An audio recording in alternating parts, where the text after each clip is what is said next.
Hi garden friends, welcome to the channel. I'm Era and this is Gardening on Purpose. If you're new here, welcome, and if you're a subscriber, welcome back. I garden in Georgia, Zone 8A. For today's video, I'll be highlighting what's blooming in my yard. Here we are in the third week of July.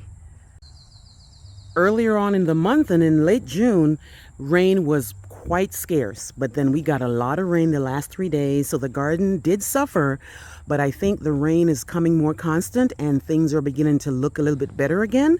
So let's see what the blooms look like. First up, we have Black-Eyed Susans, also known as Rudbeckia. These are a beauty. I bought these 2 years ago and they did well the first year I bought them. They came back and they came back even bigger and better. So in this one bed alone, I have this guy here and I also have that guy there, and they are doing quite well. They take the heat really good, and these will bloom all the way down to the frost. Before I made this video, I actually noticed a couple of goldfinches on this particular plant. So, I mean, usually I'll see the goldfinches on the coneflower, but they were on this guy too. So, I'm not sure what variety this is. At one point I had 3 different varieties here, and the other 2, the Denver Daisy and the Amarillo, they didn't do too great. This particular one did great. If I remember the name of this variety, I will definitely put it on the screen. Foliage looks really nice as well. So of course that's the blooms, and then further into the plant, it looks good. Next up is Abelia. Now this tag I lost, so I'm really not sure what type of Abelia this is. At first I thought it was kaleidoscope, but it's not doing kaleidoscope-esque kind of things, so I don't think it is. But here are the blooms. And this is really a shrub, not a perennial.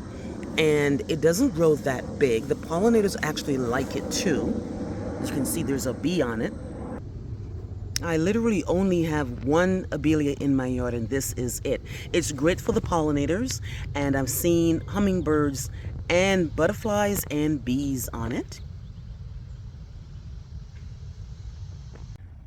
Next up is butterfly weed. This guy here, I bought it last year. I bought it full price in a 2-gallon, and it did really, really well.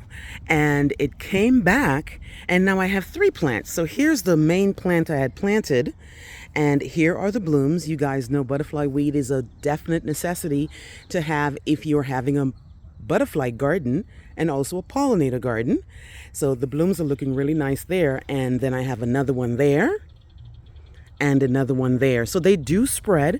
They don't spread in the manner where it's invasive, but it spreads because at the end of the season, when it's done, the plant is done, the seed pods open and then the wind blows them all over the place. So there will be probably more, but it's one of the plants that I don't mind having being spread all over the yard. They are a beauty. They are a host plant for the butterfly, and I think it's really, really great to have this plant in your yard if you are a pollinator gardener. Next up, we have a Shoal Creek Chaste tree. It is not in full bloom, but blooming nonetheless. This guy here is a late bloomer. Well, not a late bloomer. It blooms all the way down to the end of the season. And as you can see, there's a pollinator on it, and it's a beautiful purple bloom. And like I said, probably in August, September, it's really going to take off. It's really going to take off. But for now, this is what the blooms are looking like. They're spotty, but they're there nonetheless. And all types of little insects I can see already flying all over it. Here's a bee hanging on. This one is not even completely open yet, but the bee is not even giving it a chance, which I love. I have another type of chaste tree right next to it. I remember it's not the same type, but nonetheless, this one is also blooming too. My favorite perennial is getting nice and budded up. This particular one here is 2 plants, and as you can see, it's really nice and budded up. It's going to start turning pink, and I'll show you another one in the garden that actually started to turn pink. This one hasn't turned pink yet. So even though it's not in full bloom, this will really start showing off in late August and in early September. Autumn Joy Sedum.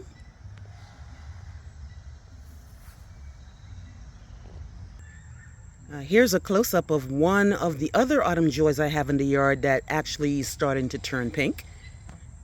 And it's going to get pinker and pinker and then like red, hopefully in September. Butterfly bushes are still looking great, still attracting pollinators. This particular one here is, I have a nano purple and a nano blue. One is, I'm not sure which one is the purple and which one's the blue because they look like the same color, but the tag did say either. And they're still good. My coneflowers are still holding on. Now, I could have prune these or trim these back for another flush, but I'm not. I usually don't do that with the coneflowers. I let the seeds stay because I'm already seeing goldfinches around, so I don't want to take the seeds away from them. They're already starting to come around and hover, looking, anticipating the seeds. And even though they're not as bright as they were last month or in May or June, here we are in the middle of, not the middle, but kind of like the 3rd week in July, and these coneflowers are beginning to wane a little bit, but they're still looking good, if I must say. Now, it's interesting, this particular coneflower here, I'm going to zoom in so you can see the buds. That's really interesting. So this one here is a mix of the Artisan series and the Cheyenne Spirit, and they have done me so well. This plant is really, really nice. I could, like I said, I could have, if I wanted to give it a second flush because I'm in Georgia where our season is long. So if I had trimmed this back, I could have gotten another flush. But I have so many other coneflowers in the yard. I don't need to constantly try to get blooms out of particular plants when other plants are coming into their own as well. This famous white phlox here has been doing it, guys. I'm so impressed with it. I'm so happy. My phlox plants don't seem to be riddled with the mildew that I know that phloxes are kind of susceptible to. But this particular one here is the famous white-eyed phlox, and it is a beauty. It smells nice, it looks nice, and the pollinators love it. I have it next to a Chaste daisy, which I just deadheaded, so there's nothing going on in the Chaste daisy right now. But look at this beautiful, famous white-eyed phlox.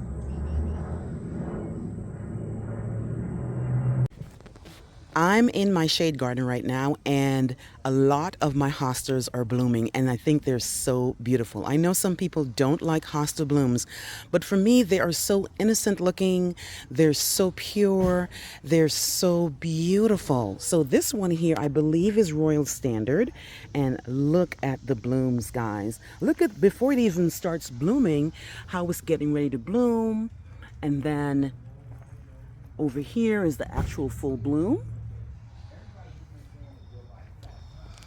Aren't they beautiful, guys? Don't feel the need to cut your hosta blooms off if you don't have to, because especially if you have a pollinator garden, I have seen butterflies, I've seen bees, and I've seen hummingbirds in my hosta plants. So that's why I keep them, and not only because of that, because they're also beautiful. And as you can see, I'm going to pan out. A lot of my plants in my shade garden are hostas. So there's the hosta blooms right there, right there, right there.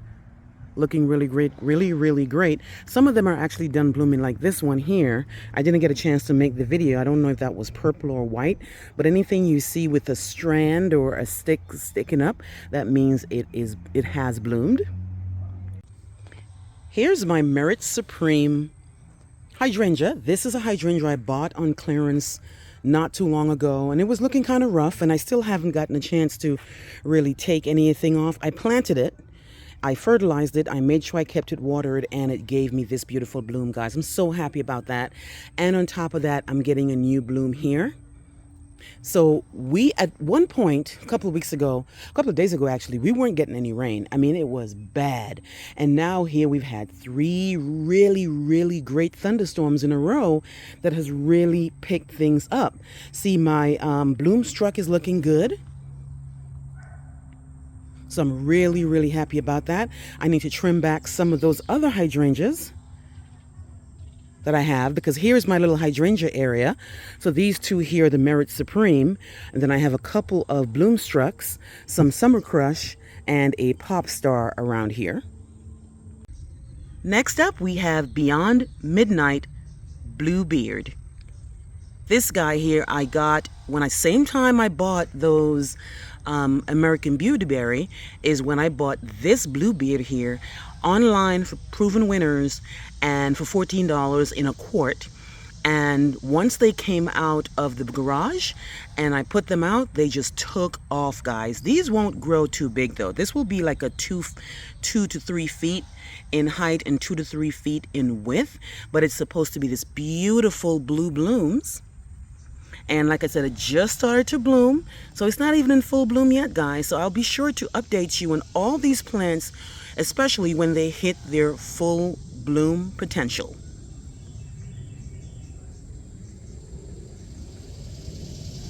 Finally, my Pearl Glam Beautyberry is beginning to bloom. Now, if you remember, guys, I bought this online when I was having plant withdrawal back in October of last year. It came pretty much a stick. I left it in the garage and then I brought it out once the weather got great and it started to grow, guys. I bought it in a quart. And this thing is looking so nice. As you know, these have these purple berries in the fall, but right now they have these beautiful white blooms. Now it's not in full bloom, it just started to bloom, but I think it's gorgeous with these really dark foliage with these really nice blooms. Let me know if you have the Pearl Glam Beautyberry by Proven Winners. Let me know what you think, guys. Let me know what is blooming in your yard here in the third week in July. Please like, please share, please subscribe, and remember to hit that notification bell so you can be alerted on my new videos. I will see you on the next one. Bye-bye.